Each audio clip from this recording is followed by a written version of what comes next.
Okay, we're back. So I thought we were going to talk about dualism and physicalism in this John Searle discussion, but we didn't. So I was a little bit disappointed. A lot of it was about computation, which I thought was really kind of disappointing because the arguments weren't very good. You could see the previous videos.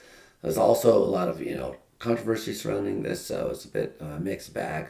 I do think there's some interesting ideas about the unity of consciousness and how science of consciousness should proceed. But it's a bit, yeah. Okay, well, anyway, so let's see. There's still a lot of this left. So it's, 20 minutes of questions for a talk like this. That should be interesting.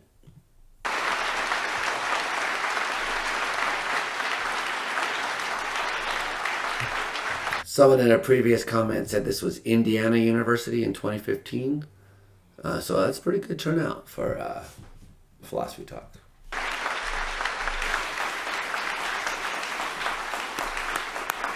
So Professor Searle is going to address questions. There are two microphones either side of the hall. So if you'd step to a microphone, cool. and he'll field his own questions. I'll just be here to cut it off. Okay, thanks. Yeah. Very nice, interesting lecture. Thank you. There are a number of activities that we carry out all the time that are not conscious. There are many things that we learn to do without being completely aware that we are doing them. We learn to do something and they become involuntary things. And we have to be able to separate those two because they're learned processing activities. Well, I'm not exactly sure what claim you're making is this, but it's clear that there's one thing I left out of this talk which is crucial, and that is an awful lot of the things that we do we're not focusing our attention on. And it's tempting to say we're unconscious of them.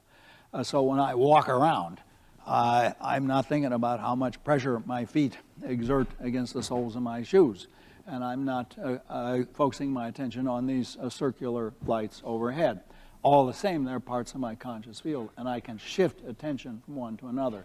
The mistake is to think that somehow or other they're totally unconscious. And no, they're not totally unconscious. I am conscious of the lights overhead in a way that I'm not conscious of what's behind my head because I can't see it. It's just these are not at the focus of my attention. Now, in fact, there is a lot of interesting neurobiological research done on attention, and you can see why it is a beautiful subject to study because it's you can find out, you can get the subject to focus attention on one thing and now on another thing and then see what goes on. I'm sorry to say I'm not sure I answered your question because my hearing isn't all that great and I may not have heard it. So if you want to ask it again, you get a second try. All right, but just really quickly on that. So he's just saying that on his view, there's no reason to think that those are unconscious perceptions as opposed to things which overflow your ability to notice or attend to. So that's a kind of standard phenomenological overflow type of view that you find a lot of amongst a lot of first order theorists, not all of them, like a workspace theory doesn't endorse that for the most part, although maybe it could depending on which version. Anyway, okay. So does he really think that we don't do any of this stuff unconsciously? I mean, there is a big debate about whether there's unconscious perception, that is, unconscious processes which count as truly mental, as opposed to subpersonal or merely informational processing states. So obviously, everyone sort of agrees that maybe some states in my brainstem controlling my heart rate aren't part of my conscious field, as he would put it. So they're unconscious. But that's different than saying there's some mental thing which isn't conscious. So he denies that. Okay, interesting. I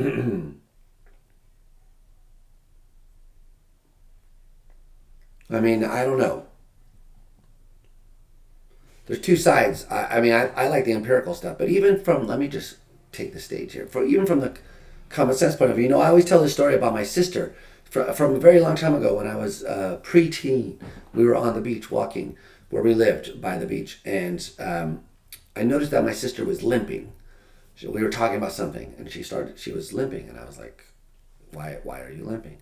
She said, what do you mean? And I was, look at your foot. So she looked down, and she noticed that she had stepped on a bee a while back, and the bee was like still stuck in her foot, hanging out kind of by the stinger. And as soon as she saw it, she started like screaming, "Oh my God!" Obviously, and holding her foot and saying how much it hurt. So, okay, that's a story from my childhood. But how do we interpret what was going on with my sister now that we're thinking about philosophy?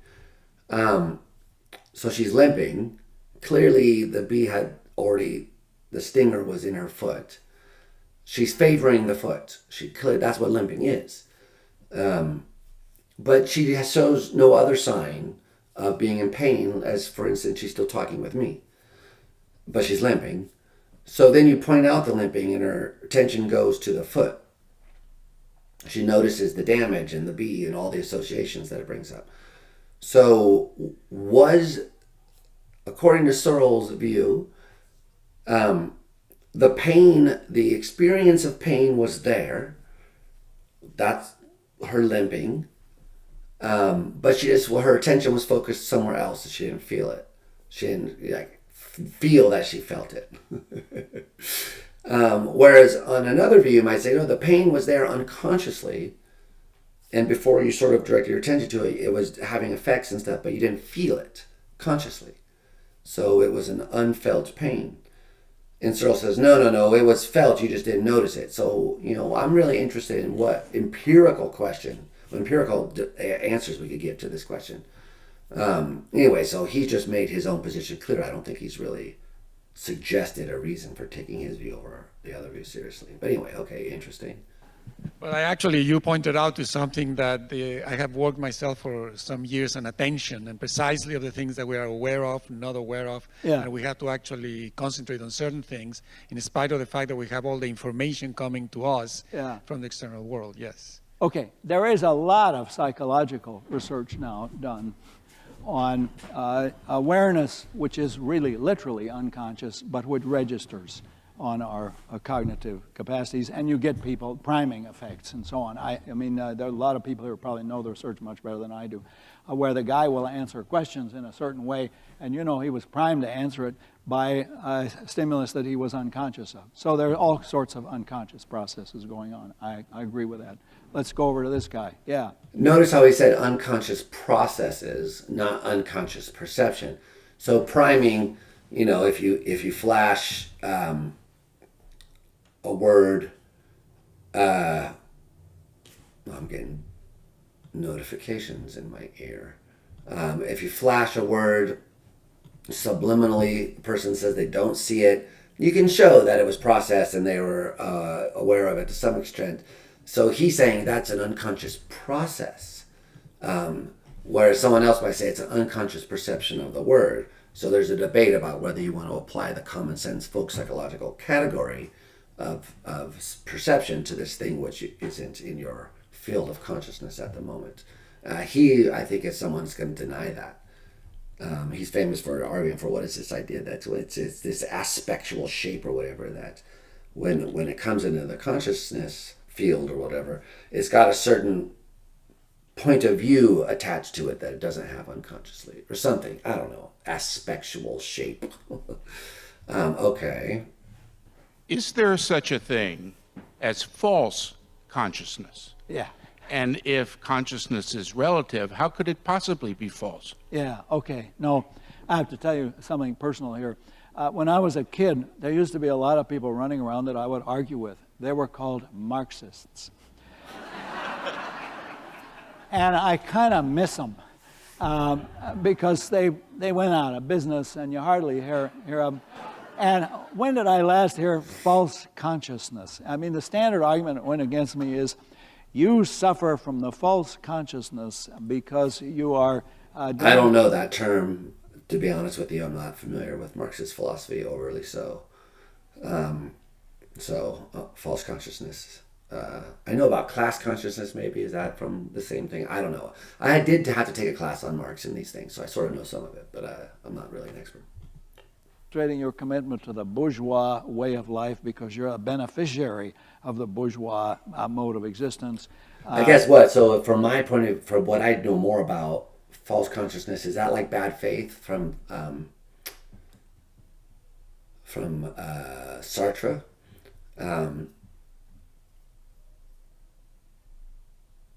I don't know. Okay, but anyway, I don't think it's You are related to his point. employed by this bourgeois institution, the University of California, Berkeley, and so on. So, sure, there's false consciousness, but the sense in which that's used as a technical term really is different from the sense here.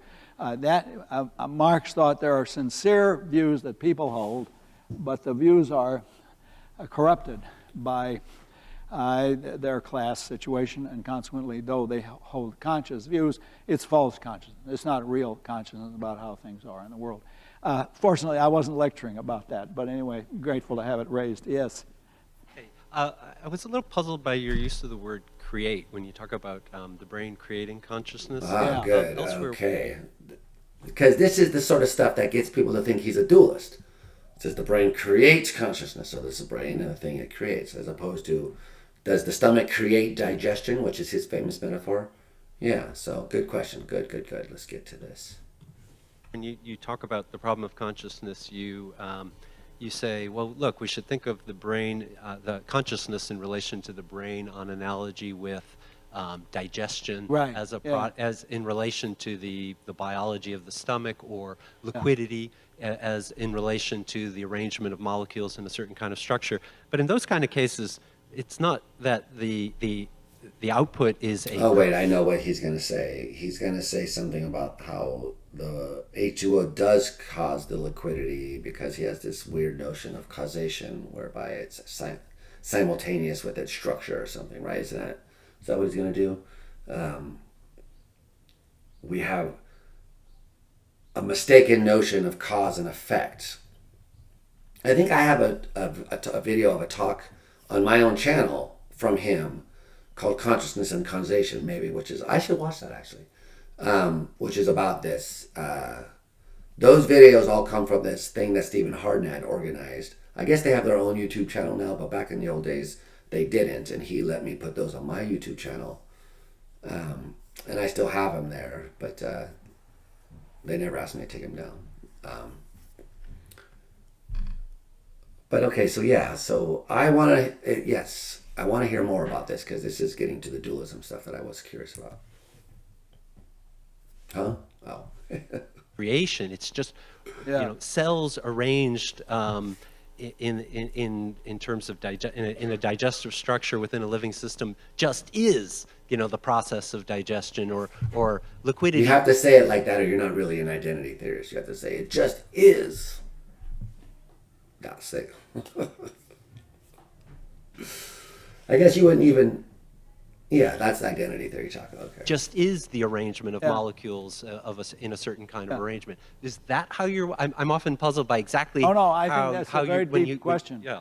And it's a deep philosophical question. Let me state exactly the thesis I hold and exactly the problem that you have identified with it. Consciousness is a higher level or system feature of the brain in the sense that it's the elements of the system that create consciousness, but the consciousness is not a feature of any element. So I can't pick a single neuron and say this one is thinking about my grandmother. You have to have a whole, you have to have a system big enough to create consciousness as a system feature. Now that's exactly like liquidity in water. I give that because it's an unmysterious case. The stuff in here is liquid, and it's liquid because the molecules are behaving in a certain way. They behave in a way that's different from if they were slowed down and became solid, or they speeded up and became a gas. So liquidity is a higher level or system feature of the system of molecules, and it's caused by the behavior of the molecules.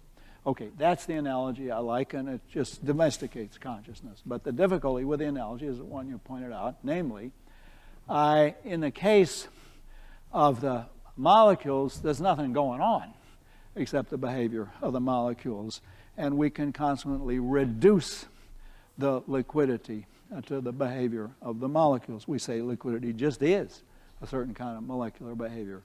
Now, in that way, you can't reduce consciousness. You can't eliminate it because it's got this subjective ontology that I talked about earlier. It's got a subjective ontology, and that's still left over. So in a way that you can reduce solidity and liquidity, you can't reduce.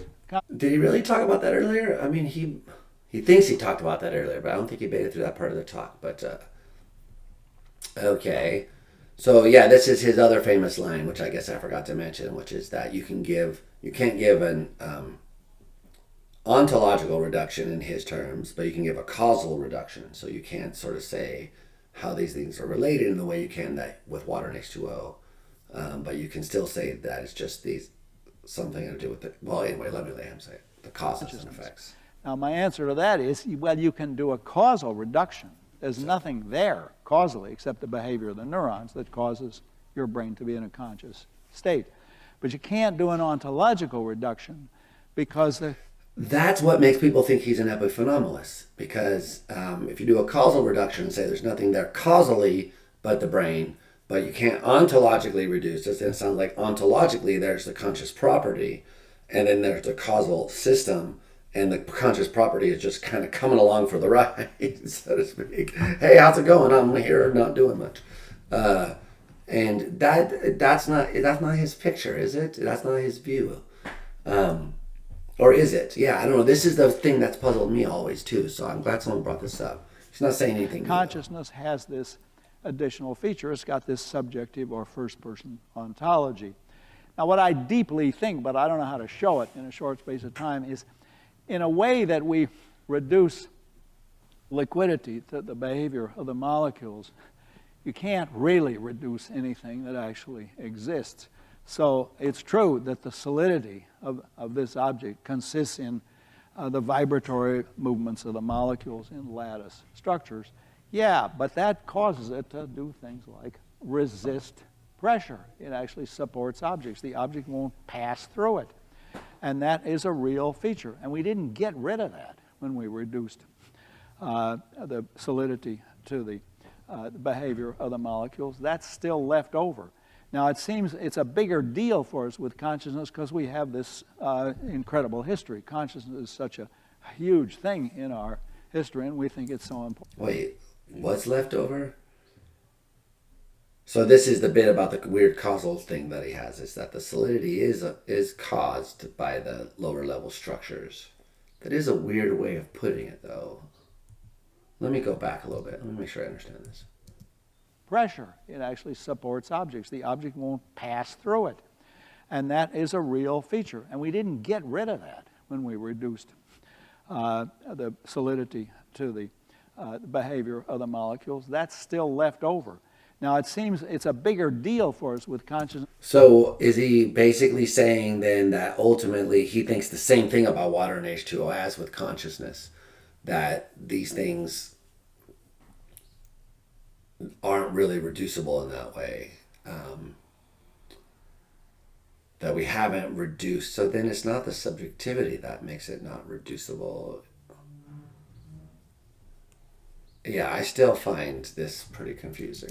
Because we have this incredible history. Consciousness is such a huge thing in our history, and we think it's so important. Good idea, remind yourself, our little planetary system and our little sun is one of 100 billion such stars in the Milky Way. I don't know how many of them can sustain life, but there's 100 billion of them in the Milky Way. And how many galaxies are there like the Milky Way? 100 billion. I mean, that's a lot of zeros. I lose track of the zeros. So we're just a small operation, but to us, consciousness is a big deal. And I think it must be exist in other parts of the universe. We just don't know where they are or how we'd get to them. They're too many light years away. But we're talking about a very small part of the world produced by a lot of big carbon-based molecules, lots of hydrogen, nitrogen, and oxygen. And it's clear that consciousness exists, clear that it has a first-person ontology, clear that it's causally reducible to, but not ontologically reducible. The problem here is not consciousness, it's the notion of reduction. It's the notion that somehow or other, when you reduce the solidity, you got rid of it. It doesn't really exist. I don't think that's true. I don't think in that sense you can reduce anything that really exists. However, I didn't really show that. That's just how that. Yeah, so I think maybe he was sort of saying what I was ranting about earlier about you can't really ontologically reduce anything if there really is one thing there. It's really, you haven't got rid of anything. But what is his point? I'm confused. The water stuff's supposed to help clarify it, but really saying we didn't reduce, in one sense, the liquidity of water? So it isn't nothing but, causally it's nothing but that stuff, but it's something over and above that. It has these causal powers which aren't reduced. The causal powers of it are not the causal powers of the molecules. Is that basically the point?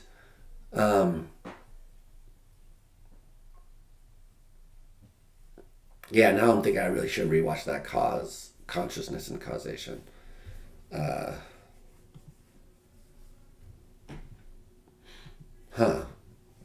Bottom line of my discussion. Yes. Going to your marvelously angst-filled case of waking up in the dark room and creating the field of consciousness, is uncertainty central to that experience? And do you think that our experience of uncertainty as mortal creatures may be formative of consciousness itself? Uncertainty, I'll be talking with Steve Fleming about metacognition and uncertainty. Maybe a different topic. This sounds like more like being towards death and all that sort of stuff that this guy's talking about. But I could be wrong, so let's see what he's going to say. Not sure I understand the question. Uncertainty, I mean, a standard definition of information, one I think is unsatisfactory, is a reduction of uncertainty. But if somebody talks about uncertainty, I want to know, what is it exactly that you're uncertain about? I'm uncertain about the results of the elections that are going to happen in November. Who's going to take over? Who's going to be in charge of the Senate and the House? That's a typical case of uncertainty.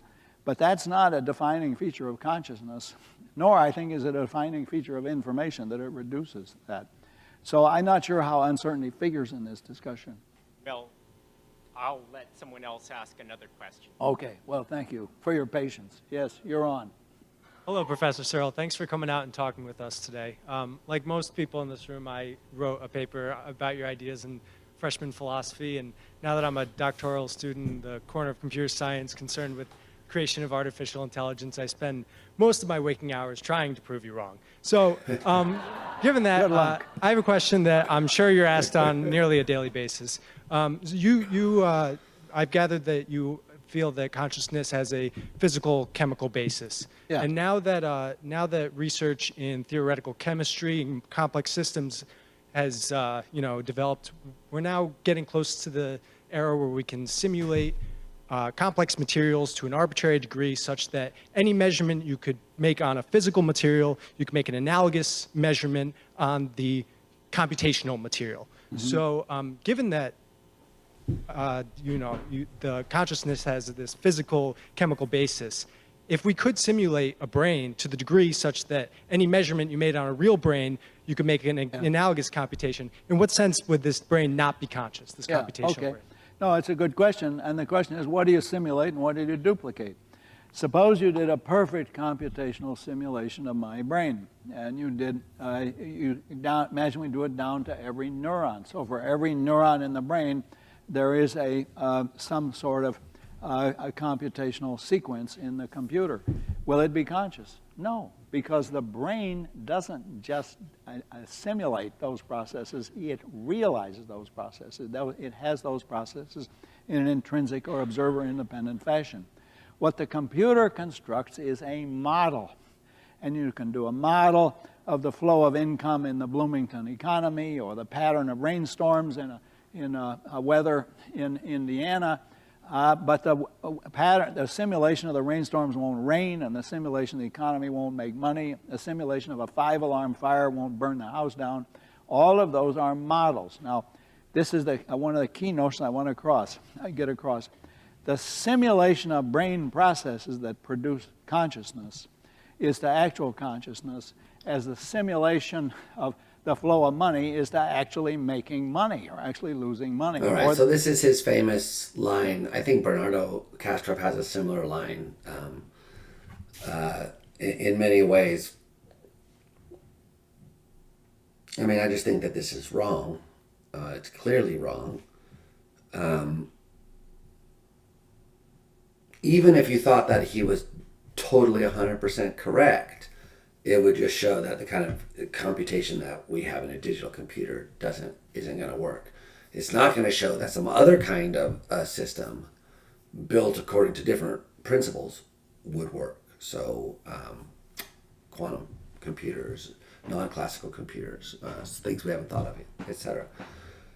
Okay, so even if you restrict yourself to computation, a lot hinges on digital computation as we understand it now, a lot hinges on his argument that we talked about in the previous videos, which I think can be challenged. And also a lot hinges on this claim about simulating the brain is like simulating a weather pattern or something like that. So I think it's an important point to recognize that sometimes simulating the thing doesn't produce the thing, and sometimes it does.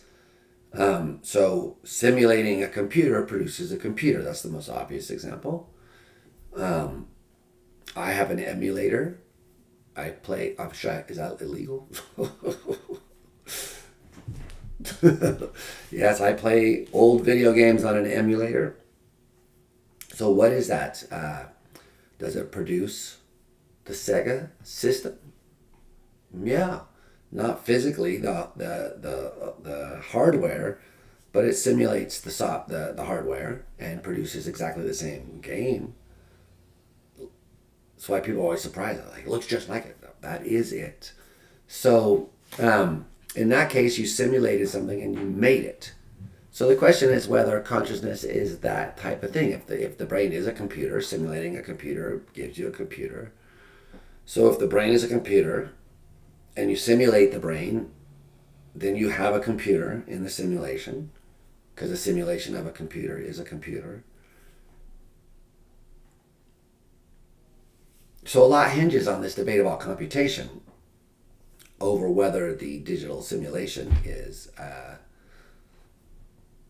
going to have any kinds of properties that we would associate. So if you simulate my brain down to the microscopic detail, so Searle himself came up with the neuron swapping. He's the one who came up with this idea, first of all, as a way to try to illustrate the badness of this argument. He says, well, if we're swapping out my neurons with individual digital computers, then my experience is going to disappear at some point.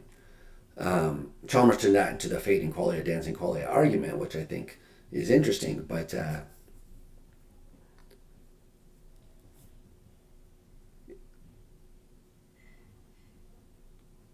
I don't really see the force of the argument against this argument against the simulate the brain, you create a conscious agent.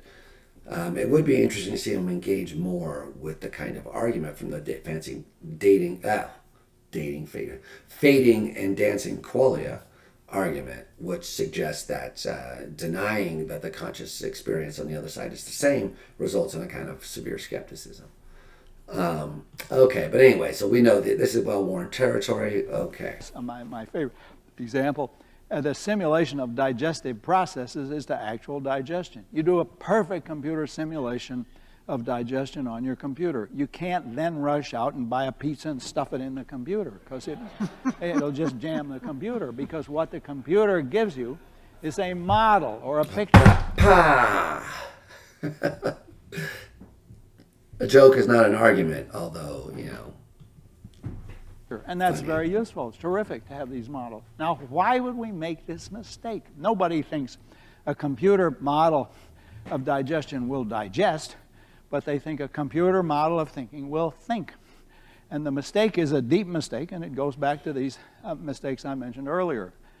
They suppose that the consciousness is not an ordinary part of the physical world like digestion. Along with the dualist tradition, they think it's something formal or abstract. It's not a part of the actual physical reality we all live in, and that's the deep mistake. And that's, if I have two targets I'm militating against, one is the idea that consciousness is not a part of the physical world because it's something spiritual, and the other is it's not a part of the physical world because it's not something spiritual. And those are both. All right, so that's the mistake that the dualists make, is that, okay, so we were wondering this from before, if you've been tuning in, where he says the dualists and the physicalists make the same mistake. So according to him, the same mistake that they're making is that consciousness is not a part of the physical world. Of course, he means the functionalist. He doesn't mean people do tend to, there's this old school tendency to think of functionalism as physicalism. I don't even really think of functionalism as a form of physicalism. I'm kind of even more old school. You're not going to out old school me, dog. It's just not going to happen.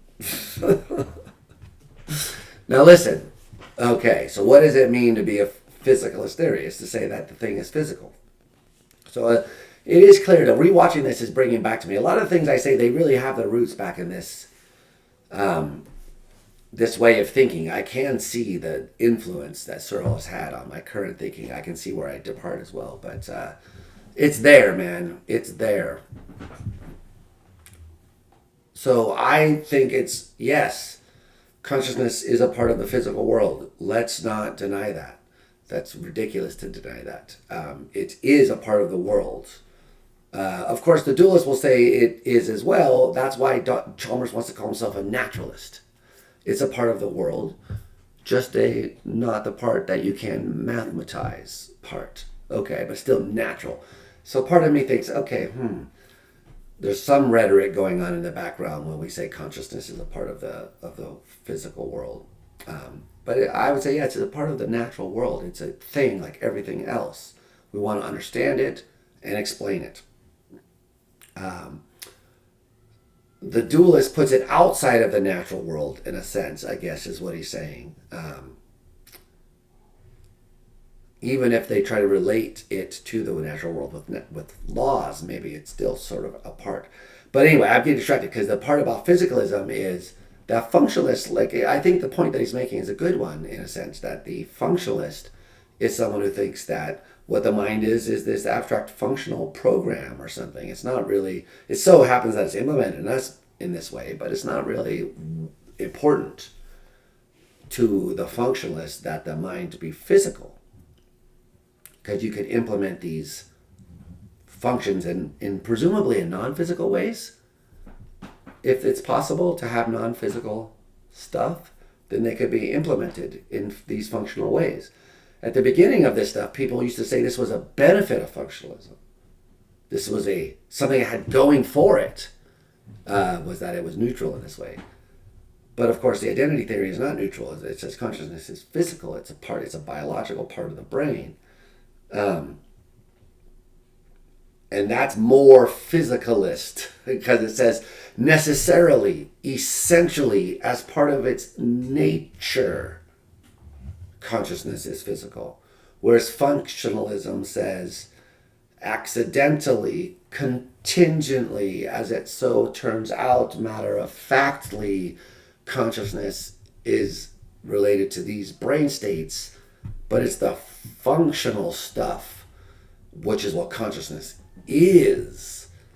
So the realizers of it, that's one step away. So in that sense, functionalism is not really physicalism. It says it's physicalism in the sense that it says at this world, this consciousness is physical, but it's not physicalism in the sense that it doesn't say like it's part of its nature to be physical, like the way gold is. It's an essential attribute of it. So I like that way of thinking. That if you want to think of, if you want to be a physicalist, you should think of it as like a physical thing. And functionalism gives up on that. So I do see that's interesting. I hadn't really seen this strand before coming together. So the mistake, according to him, is to say that consciousness really isn't just a physical thing like everything else. Is that really a mistake, though? I mean...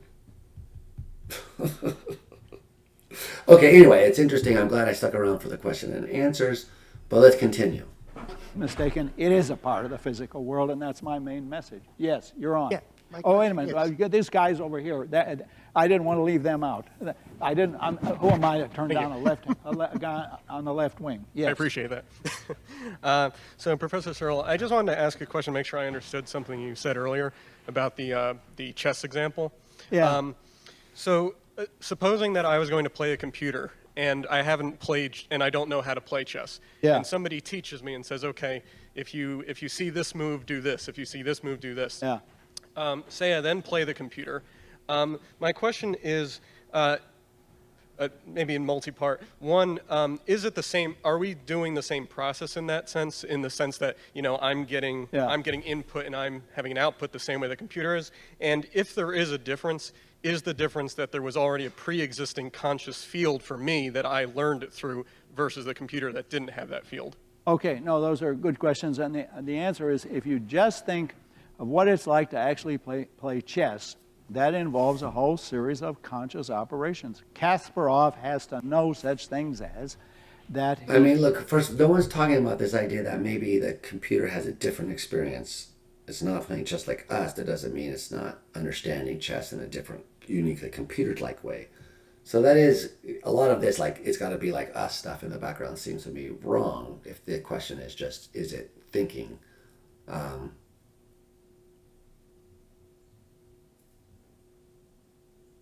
Anyway, okay. Opened with his pawn to king 4, and that his queen is under a threat by the knight on the right-hand side. He has to know all that. Now, the computer doesn't know any of that because it doesn't know anything. It's just a piece of electronics that goes through certain state transitions which we can interpret.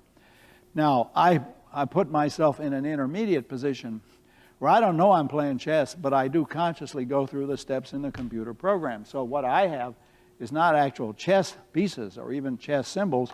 I just have a lot of zeros and ones. And when I get this sequence, then I'm told write down this sequence, and unknown to me, that means I'm moving my knight. But there, I might perform exactly the same moves as a real chess player, but I'm not playing chess. To play chess, you got to be conscious that you're playing chess. And that's the problem with the chess-playing machine. It's not conscious, and it doesn't play chess. Not. All right, we've already been over this. He's just saying the same stuff, but I don't find this convincing. Literal sense.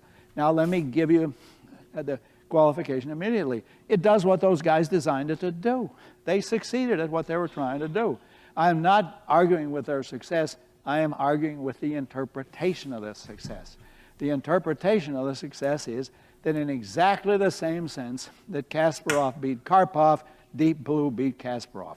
That is a deep mistake. That's the mistake of our culture, and that's what I'm militating against. Because in that sense, Deep Blue didn't play chess because it doesn't know it playing chess. Why is he always militating against things? Can't we just chill the fuck out, dudes? Okay. Because you got to know you're playing chess, and it doesn't know anything. Okay, more questions. Yeah. Yeah. All of the attributors of human states, of conscious states that I know of, are human observers. Yeah. So what could it possibly mean to say that consciousness has an observer-independent existence? Right, yeah. It has an observer-independent existence in that though it is all observer-relative phenomena are created by consciousness, the consciousness that creates it is not itself observer-relative. This thing functions as a marker, and that is a function that's assigned to it by a conscious agent. But my consciously deciding to use it as a marker, that's not observer-relative. That's an intrinsic fact about me. Just to summarize this point, this is an absolutely crucial point for the whole talk. The consciousness that creates observer-relative phenomena, money, property, government, marriage, universities, political parties, and elections, that consciousness creates observer-relative phenomena, but the consciousness is not itself observer-relative. The consciousness is intrinsic or independent. So if somebody says, well, you weren't really thinking about arithmetic when you did this computation on the blackboard, oh, yes, I was thinking about arithmetic, and that's intrinsic to me. That doesn't depend on anybody else. One of the dumbest things in our tradition, and we're partly responsible, Descartes partly responsible for this, was the idea that animals don't have consciousness. Now, you can see why Descartes had to say that. If consciousness is a property of the soul, and the soul is immortal, then if animals have consciousness, they have to have immortal souls. But it's ridiculous. I mean, I've had, my dogs have been Frege, Russell, Ludwig, and now Tarski. And there's no question that they're conscious. I wish Tarski's a large Bernese mountain dog, weighs about as much as anybody in this room. And I would love to have brought him here because you want to see a consciousness in action. Tarski is conscious. But it is part of our tradition that we don't know how to cope with consciousness. We don't.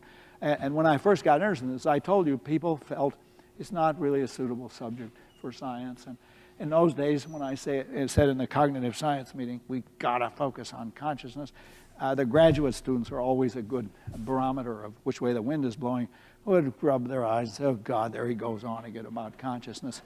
But it's happening. We're now starting to get more attention to consciousness.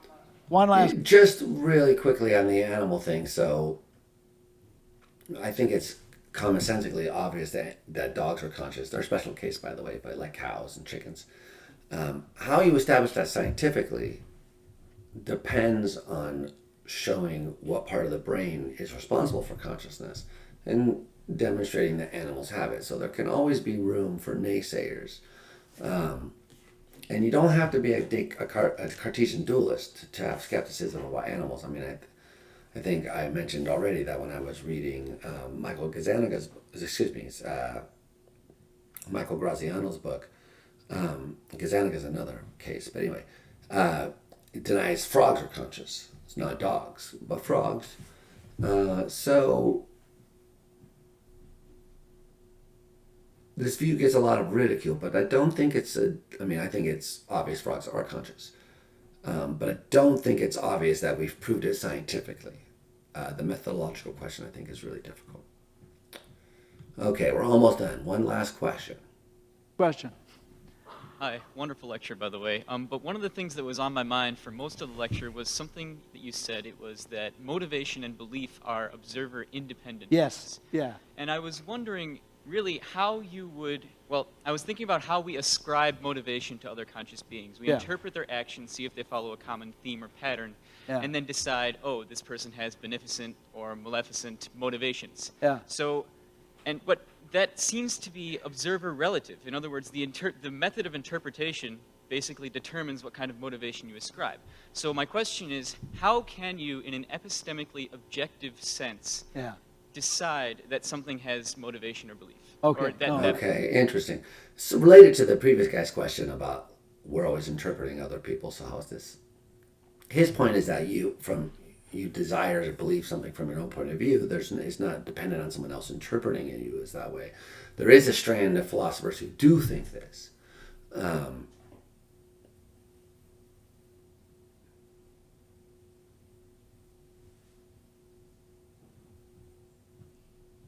Anyway, let's not get distracted by that. motivation or belief is observer independent. It's a real philosopher's question, and I'm grateful for it. If you're not a philosopher, come and see me. You should. Because clearly, look, there is another mistake that is pervasive in our philosophical culture, and that is the confusion of epistemology with ontology, is the feeling that what it is for our motivation to exist is a matter of how we find out about it. And a standard mistake is to say, be surprised. Everything Searle disagrees with is a mistake, just FYI. The reason that we say that people have beliefs and desires is so we can predict their behavior. I don't know about you, but the reason I say I have beliefs and desires is because I have beliefs and desires. It's just a plain fact. I mean, what behavior can predict if you know that I believe that the Earth is 93 million miles from the sun? What's the behavior? That when I buy a ticket to the sun, I'll buy a 93 million mile ticket? I mean, it's just not serious. So the mistake is to suppose that the ontology of the mental is in its epistemology. It's not. And if the question is, well, how do you find out what somebody's motivations are? That's tough. And often she will conceal it from you. I mean, there are ways you can be easily fooled about motivation. This doesn't age well, bro. Okay, let's not do this. And we often are. But that doesn't mean there's no such thing as getting it right. Think about your own case. So if you ask me, well, how do I find out other people's motivations? Use your head. That would be my advice. Ask them questions, look at their behavior, and so on. But don't confuse the observation that you make of the behavior with the actual ontology, with what it is to actually have a motivation. Join me in thanking Professor Searle. Thank you. Mixed bag, I'd say. Mixed bag. All right, so there is some interesting stuff there. Nothing about dualism, unfortunately. Not too much. I mean, some stuff in this period, in this question period, was good, but lots of stuff to think about. Some interesting ideas. Yeah. All right.